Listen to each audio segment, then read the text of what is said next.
bukan sulit tidur tapi sleep apnea. Sleep apnea itu dia merupakan gangguan tidur di mana terjadi henti nafas secara mendadak dalam waktu yang singkat pada saat kita tidur. Ya, biasanya pada orang-orang yang berat badannya lebih, itu dia yang paling sering terjadi adalah mengorok atau snoring ya. Microsleep paling sering terjadi dan paling banyak terjadi pada saat kita melakukan hal-hal yang monoton atau pekerjaan yang monoton. Ya.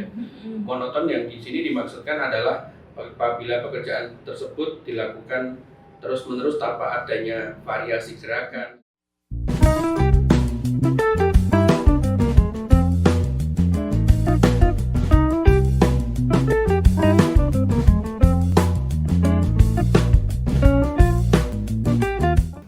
Semangat pagi, halo sahabat Hermina dimanapun Anda berada, kita jumpa lagi dalam podcast Hermina bersama saya, Kak Rizka. Ini kenapa saya semangat ya, karena ini weekend, jadi besok kan kita mau liburan. Liburan kemana? Keluar kota. Hati-hati ya yang berkendara, baik mengemudi mobil atau mengendari kendaraan roda 2, hati-hati terhadap terjadinya kecelakaan. Nah, dari artikel yang pernah saya baca, itu ternyata hampir seluruh orang Indonesia pernah mengalami yang namanya microsleep. Apa itu microsleep? Nah, kali ini tema ini menarik sekali untuk kita angkat di podcast pada hari ini. Saya bersama dengan narasumber yang luar biasa ini ya. Beliau siapakah dia? Beliau adalah dokter spesialis saraf ya dari Rumah Sakit Hermina Pekalongan dan sudah bergabung kurang lebih 1,5 tahun di Rumah Sakit Hermina Pekalongan. Yuk, nggak usah lama-lama, beliau sudah ada di sebelah saya. Halo Dokter Ragil Halo, Adi. selamat pagi Mbak Rizka. Dokter Ragil Adi Sempurna. Neurologi ya dok ya. Yeah. Nah dok, microsleep nih dok. Saya kan pernah baca juga ada salah satu penelitian salah satu universitas di Indonesia itu kurang lebih 34% itu menyumbang terjadinya kecelakaan. Itu microsleep. Nah, Yeah. lalu apa itu microsleep dokter?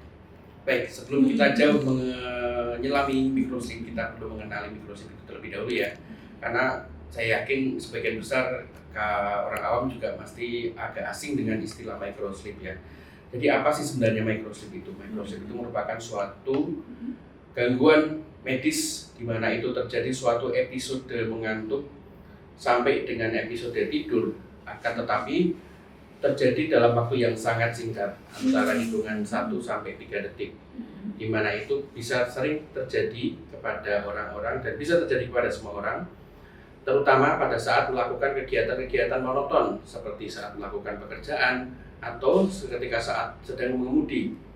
Dan efeknya akan menjadi sangat fatal apabila hal itu terjadi ketika kita sedang mengemudi, karena itu akan membahayakan keselamatan kita maupun pengendara lain di jalan raya.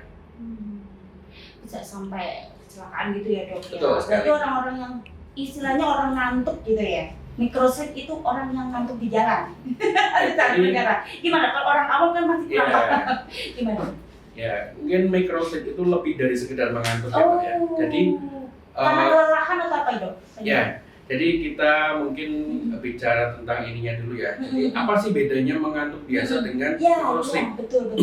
Jadi ketika kita mengantuk biasa nih, misalnya ketika kita malam hari lagi berkendara ngantuk biasa, kita akan mengalami suatu periode di mana kita itu dari sadar penuh akan mengalami penurunan gelombang otak, di mana kita akan merasa lelah, mata kita akan merasa berat, dan itu bisa terjadi dalam waktu yang gradual itu di mana dari awalnya sadar kemudian lama-lama mengantuk gitu.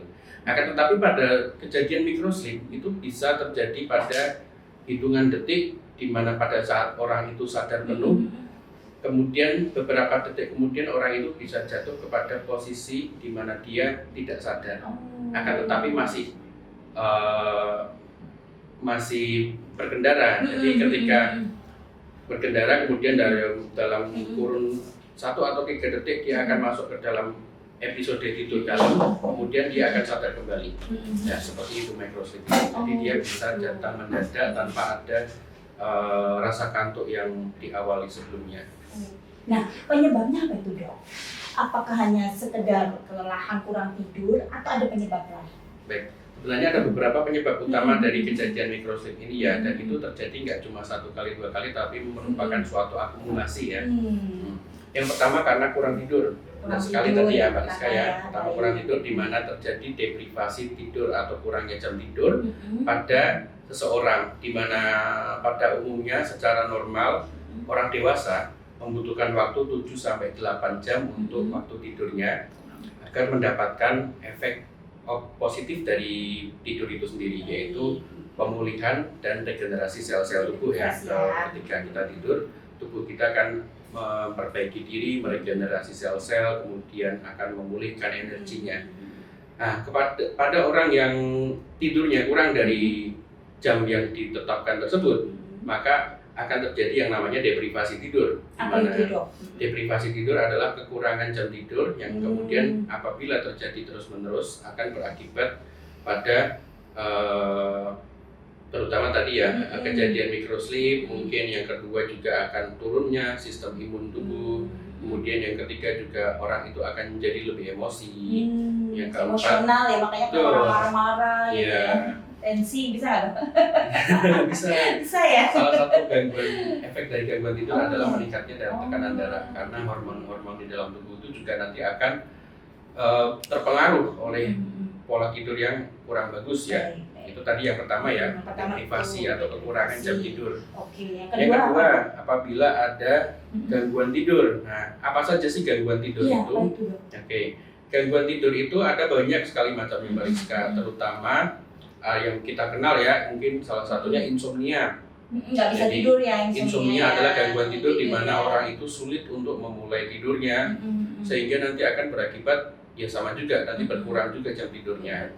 Otomatis ya, Dok. Otomatis kemudian nanti bangun tidur jadi kurang fresh, jadi gampang emosi, dan salah satunya juga nanti bisa mudah mengantuk dan bisa menjadi mikrosleep ya. Baik. Oke, itu yang kedua. Tadi ada gangguan tidur. Oh ya maaf, selain insomnia juga ada gangguan tidur yang lain seperti sleep apnea. Ya, apa itu? Ini paling sering terjadi pada orang-orang gemuk ya, terutama kayak saya juga, mungkin Mas Dedi juga.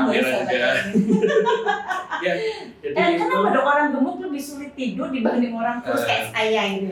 Bukan sulit tidur tapi sleep apnea. Sleep apnea itu dia merupakan gangguan tidur di mana terjadi henti nafas secara mendadak dalam waktu yang singkat pada saat kita tidur. Ya, biasanya pada orang-orang yang berat badannya lebih, itu dia yang paling sering terjadi adalah mengorok atau snoring ya. Ya, pada orang yang sering mengorok dan itu bila terjadi frekuen atau sering terus-menerus, maka bisa berisiko terjadi sleep apnea atau berhentinya nafas dalam hitungan beberapa detik pada saat tidur. Itu apabila terjadi secara kronis atau terus-menerus, nanti juga akan mengakibatkan kurangnya asupan oksigen di otak yang kemudian akan berakibat kepada beberapa macam gangguan seperti mikrosleep tadi yang saya sebutkan ya. Karena penyebabnya itu ya. Iya betul. Kemudian ini yang kedua tadi ya, gangguan tidur. Yang ketiga itu mikrosleep bisa terjadi karena adanya perubahan irama sirkadian. Nah, apa irama sirkadian itu? Irama sirkadian adalah irama normal ketika seseorang itu mengalami bangun tidur dan mengalami mengantuk. Jadi irama pagi hari kita bangun, kemudian saat malam hari kita merasa mengantuk, itu adalah irama normal tubuh atau irama sirkadian ya, di mana tubuh akan memberikan sinyal mengantuk kepada kita saat malam hari dan memberikan sinyal bangun ketika pagi hari. Nah, pada orang-orang yang bekerja dengan model shift ya, shift pagi, shift siang, shift malam, terutama shift malam, ini akan mengganggu irama sirkadian apabila terjadi terus-menerus ya. Maka dari itu, apabila orang itu misalnya sering melakukan shift malam, dia kemudian tidur malamnya jadi berkurang atau bergeser jam tidurnya, itu apabila terjadi terus-menerus tanpa ada jeda, maka bisa terjadi mikrosleep juga pada akhirnya. Ya, itu tiga yang hal utama itu yang paling sering menyebabkan. Tiga penyebabnya itu ya dok, mikrosleep tadi. Intinya kualitas tidurnya kurang gitu ya dok. Itu ya dok. Nah, kapan nih dok biasanya terjadi mikrosleep? Apakah bisa setiap waktu? Apa ada waktu-waktu tertentu? microsleep itu terjadi? Baik. Microsleep paling sering terjadi dan paling banyak terjadi pada saat kita melakukan hal-hal yang monoton atau pekerjaan yang monoton. Ya. Monoton yang di sini dimaksudkan adalah apabila pekerjaan tersebut dilakukan terus-menerus tanpa adanya variasi gerakan, tanpa adanya stimulasi lain tambahan dari luar, seperti misalnya pada saat kita mengemudi, maka kita akan memegang setir, kemudian melihat ke jalan tanpa ada jam-jam gitu tanpa ada variasi gerakan apapun, itu bisa. Kemudian lain juga misalnya pekerjaan di pabrik, ya misalnya di pabrik kita kan sering ada di suatu misalnya divisi apa gitu ya, divisi apa gitu kan mesti dia kegiatannya monoton, misalnya divisi perakitan atau divisi dia mengecek quality control suatu barang yang sudah jadi, itu kan membutuhkan konsentrasi tinggi dan hampir monoton itu, dan itu dilakukan nggak cuma 1-2 jam tapi berjam-jam. Nah itu akan berisiko terjadinya microsleep. Betul sekali. Baik. Lalu nih dok, setelah tadi kita tahu penyebabnya, kemudian kapan terjadinya, nah gimana sih? Apakah microsleep ini bisa dicegah? Nah bagaimana cara pencegahannya? Baik, pertama yang harus kita lakukan adalah mengidentifikasikan penyebab utama dari microsleep tersebut. Jadi kita harus menggali informasi dari pasien, mulai dari riwayatnya dia pertama kali mengalami hal tersebut, kemudian adakah hal-hal yang menjadi penyebab utama, misalnya tadi yang 3 utama gangguan tadi ya, gangguan kurang tidur atau gangguan tidur yang seperti insomnia atau gangguan pola irama sirkadian pada saat tidur. Nah itu nanti kita harus gali melalui anamnesis, melalui wawancara dengan pasien, dan itu akan sangat-sangat membantu dalam penegakan diagnosis dari microsleep ini yang kemudian nanti bisa kita lakukan terapi dan pencegahan. Oke. Untuk pencegahannya sendiri, apabila itu sudah terjadi gangguan tidur seperti yang tadi awal sudah terjadi ya, misalnya kurang jam tidur nih, atau irama sirkadiannya yang berantakan, maka kita harus perbaiki itu. Jadi misalnya nih pada pasien kita datang ke kita dengan keluhan tadi ya, gampang tertidur saat di kendaraan. Nah, maka yang harus kita pertama kali kita tanyakan, apakah Anda cukup tidur atau bagaimana kualitas tidur Anda? Apakah menurut Anda tidur itu sudah mencukupi bagi Anda atau dirasa masih kurang? Nah, apabila masih kurang, maka kita harus kulik lagi lebih dalam, kurangnya jam tidurnya atau kurang kualitasnya. Nanti gali-gali apa ketemu diagnosisnya, baru kita terapi yang diagnosis utamanya itu dulu.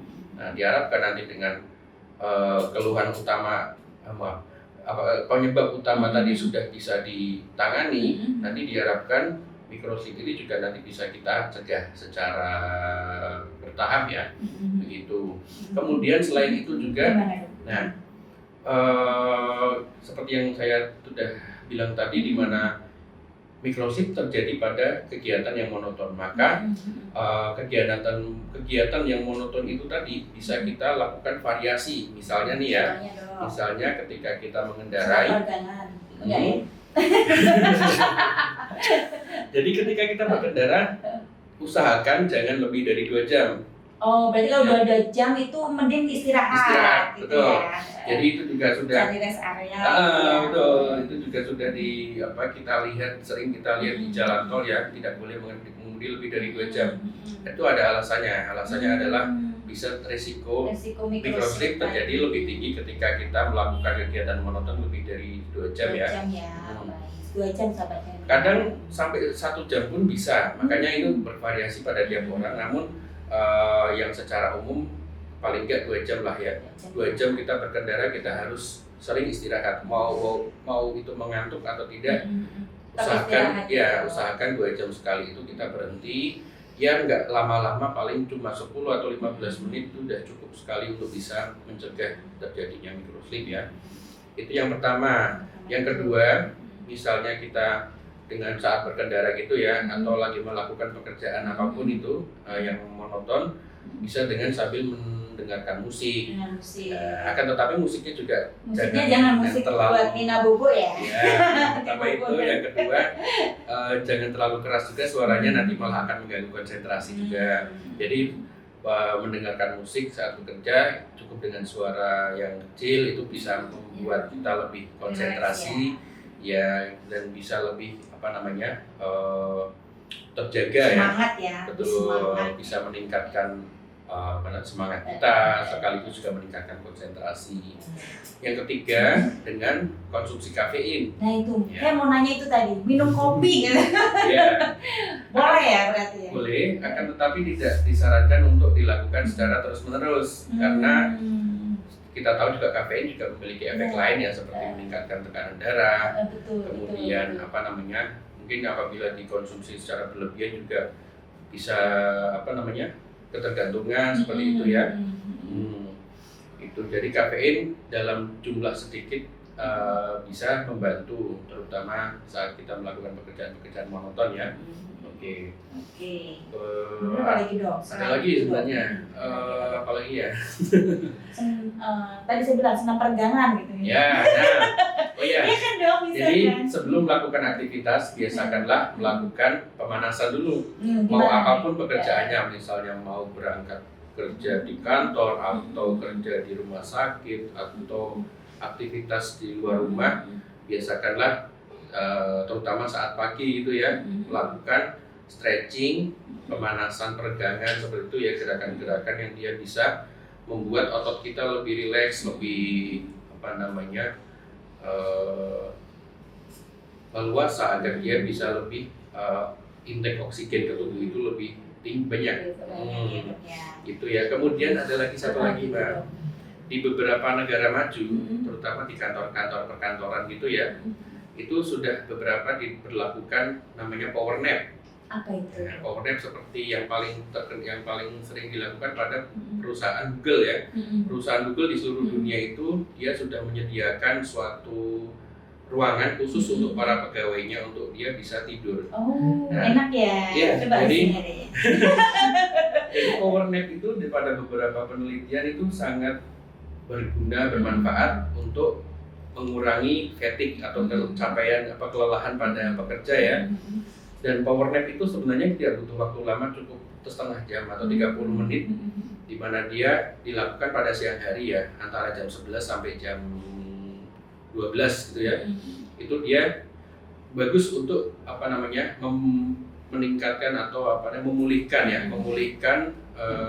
stamina, kemudian mengurangi rasa kantuk pada pekerja, dan itu sudah dilakukan pada perusahaan Google di seluruh dunia ya. Mereka sudah memperlakukan power nap dan itu sangat bermanfaat dan sangat membantu bagi para pegawainya. Ya, kita harapkan nanti di Indonesia juga para pemilik perusahaan ya mulai bisa berpikir tentang kesehatan para pegawainya, dan semoga nanti bisa juga mengkaji lebih dalam tentang power nap ini, karena ini sangat bisa membantu untuk meningkatkan kinerja pegawainya juga. Begitu Mbak. Saya pernah dengar juga nih Dok, kalau untuk mencegah kantuk itu sambil mengemudi makan pedas. Itu benar nggak sih Dok dari sisi medis? Makan pedas biar melek gitu kan? Ya itu seperti yang saya bilang tadi ya Mbak Rizka ya. Jadi kita perlu melakukan kegiatan sampingan agar kegiatan itu tidak menjadi monoton. Gitu ya. Jadi salah satunya adalah meal kan. Meal ya. Tapi hati-hati ya. Hati-hati kalau yang punya berat badan lebih itu juga jangan terlalu berlebihan ngemilnya. Atau mungkin cemilannya bisa dipilih yang rendah kalori, seperti mungkin buah-buahan gitu ya. Jadi menyemil saat melakukan pekerjaan juga bisa menjadi salah satu alternatif yang bisa paling nggak mengurangi resiko terjadinya microsleep pada saat bekerja. Kembali lagi ke microsleep Dok. Microsleep itu berarti kalau sama orang tidur tiba-tiba bisa dikatakan begitu ya? Iya betul. Sama orang pingsan itu beda ya berarti? Beda ya. Pingsan atau tuh bruk gitu kan, terus tidak tahu merem gitu kan. Ya, kalau pingsan kan biasanya dia merupakan suatu reaksi tubuh ketika dia mendapati suatu hal, misalnya secara fisik maupun secara mental ya, yang itu mengejutkan bagi seseorang. Itu misalnya orang itu kepalanya terbentur, dia bisa menjadi pingsan. Kemudian misalnya dia mendengarkan suatu berita yang membuat dia shock ya, itu bisa membuat dia pingsan, kaget gitu ya. Dan sangat beda dengan mikrosip, di mana mikrosip itu bisa terjadi pada siapa saja yang awalnya diawali dengan adanya gangguan tidur tadi, dan itu bisa terjadi sewaktu-waktu pada saat kita melakukan pekerjaan yang monoton tadi. Oh gitu ya dok. Jadi memang kalau mikrosip itu bisa dialami oleh semua orang. Betul. Meskipun orang itu sehat ya awalnya. Iya, yang kelihatan sehat. Makanya kita kadang mikrosip itu merupakan suatu gangguan yang istilahnya awal-awal itu kita remehkan. Jadi kita saat di perjalanan itu kayak sering tertidur mendadak dalam waktu 1-2 detik. Itu kita ya mungkin awal-awal ngerasa biasa aja, kayak mungkin saya hanya mengantuk saja ya, atau kurang tidur saja. Tapi ya sebenarnya itu kalau terjadi sering itu bisa menjadi suatu hal yang serius, karena tadi bisa membahayakan pengendara. Memang betul sih dok, saya pernah ngalamin juga waktu naik motor, ngantuk banget rasanya. Gitu ya mungkin ya, tapi karena saya tahan gitu, jangan tidur, rumahnya deket, bentar lagi nyampe gitu lah. Tapi saya pernah sampai berhenti sebentar, sampai kedip-kedip mata gitu kan. Nah gitu, itu berarti itu gejala mikrosip ya? Betul. Berarti ada gejalanya begitu kan dok ya? Ya, kadang mikrosip itu sampai benar-benar dia nggak sadar. Jadi dalam kurun 1, 2, 3 detik itu dia sudah kayak kehilangan kesadaran sama sekali. Atau merem aja gitu? Iya, jadi dia nggak aware dengan apa yang ada di depannya, apa yang di sampingnya. Itu dia benar-benar nggak tahu. Tahu-tahu dia, tadi kok saya kayak tidur gitu.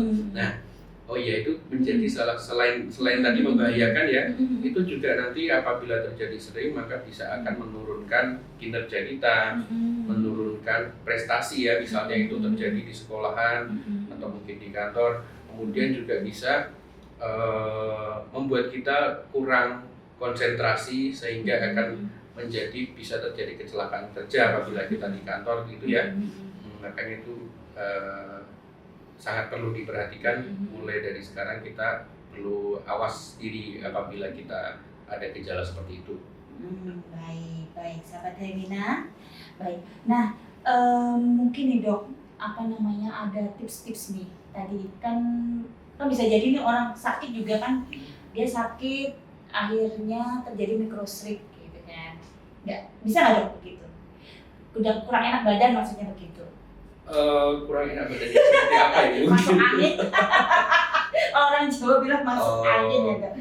Gerges-gerges gitu. Kalau itu sampai mengganggu pola tidur ya. Jadi misalnya kita lagi sakit apa gitu ya, sampai dia nggak bisa tidur dalam waktu yang lama gitu ya, bisa berpengaruh. Tapi apabila itu sakitnya mungkin kayak demam atau apa, atau meriang, tapi itu pola tidurnya masih bagus ya, saya rasa itu tidak menjadi penyebab bisa berisiko ya ke arah mikrosip ya. Baik. Nah, dokter bisa kasih tips-tips dong. Ini kan udah weekend nih dok, besok libur ya kan.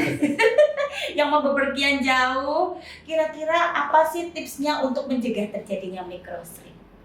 Tips dari dokter Agil. Tipsnya nomor 1 ya, cukupi kebutuhan tidur ya. Jadi apapun pekerjaan Anda, kalau Anda merasa tidur Anda kurang, cukupi kebutuhan tidur. Apabila pola tidur Anda yang masih kurang, misalnya Anda bekerja shift, maka Anda juga harus meluangkan waktu beberapa hari untuk istirahat agar mengembalikan irama sirkadian tubuh ya. Kemudian apabila Anda merasa pekerjaan Anda monoton, maka tadi bisa memberikan variasi dalam pekerjaan Anda seperti mendengarkan musik atau camilan. Itu akan bisa membantu untuk membuat Anda tetap fokus, tetap konsentrasi pada pekerjaan Anda. Kemudian jangan lupa makan teratur, terutama perbanyak buah dan sayur. Kenapa? Karena itu akan meningkatkan antioksidan yang akan membantu regenerasi sel-sel tubuh yang pada akhirnya bisa memperbaiki pola tidur Anda. Seperti itu sih mungkin. Ya, baik. Demikian tips dari Dr. Agil, spesialis neurologi ya. Terima kasih ya dok. Sama-sama Mbak Rizka. Ya, semoga bermanfaat untuk sahabat Hermina semuanya ya tentunya. Amin. Nah ternyata dari hal kecil nih yang mengantuk aja itu efeknya bisa luar biasa ya. Jadi tetap jaga kesehatan, jaga pola hidup ya dok. Betul Pola sekali. tidur ya. Kita mulai sekarang sudah harus menjaga untuk pola hidup sehat. Nah sahabat Hermina, demikian Talkshow hari ini, pembincangan kita hari ini, podcast pada hari ini yang menarik sekali, semoga bisa bermanfaat untuk kita semua ya. Sampai jumpa lagi pada podcast selanjutnya, dan untuk dokter lagi terima kasih ya dok. Iya, sama-sama Mbak Rizka. Mungkin bisa kita jumpa lagi dengan tema yang berbeda. Semoga Baik. bisa. Baik, terima kasih, salam sehat sahabat Hermina, sampai jumpa.